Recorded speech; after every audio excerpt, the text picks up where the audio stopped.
ఈ ప్రయాణం ఇప్పుడు మొదలైంది కాదు. శివన్న అనే పేరు శబ్దం నా చెవిలో పడిన రోజు నుండి మొదలైన ప్రయాణం. ఒకప్పుడు ఆయన్ని చూసే పెరిగాను. మళ్ళీ ఇప్పుడు ఆయన వెతుకుతూనే నా ఈ ప్రయాణం మొదలు పెట్టాను. ఆయన్ని కలిసేంత వరకు నాకు అలసట లేదు. సార్, శివన్ ఇటువైపే కదా సార్? మమ్మల్ని ఎందుకు అడగడం? ప్రతి స్తంభాన్ని చూసుకుంటూ వెళ్ళండి.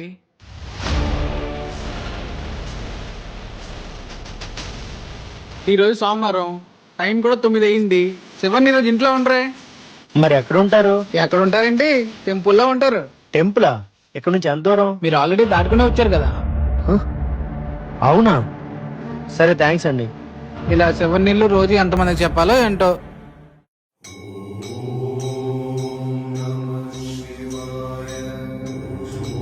నా పండ్రా. లేదు, శివను కలవాలి. శివన్ పూజలో ఉన్నారు, బయట ఉండండి. లేదండి, కలవాలి. చెప్తే అర్థం కదా, కలవడానికి అవ్వదు. మీరు అటు తప్పుకోండి, నేను లోపలికి వెళ్తాను. సరే వదిలే. లోపలికి వెళ్ళంత ఈజీ కాదు శివన్ కలవడం.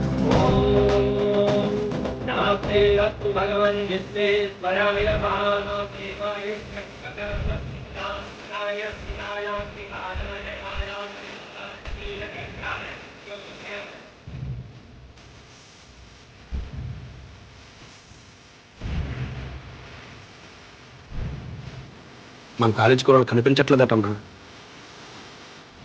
మీ అందరూ వదిన పాపం తీసుకుని ఇంటికి వెళ్ళండి. చిన్న పని ఉంది, చూసుకొని వస్తాను.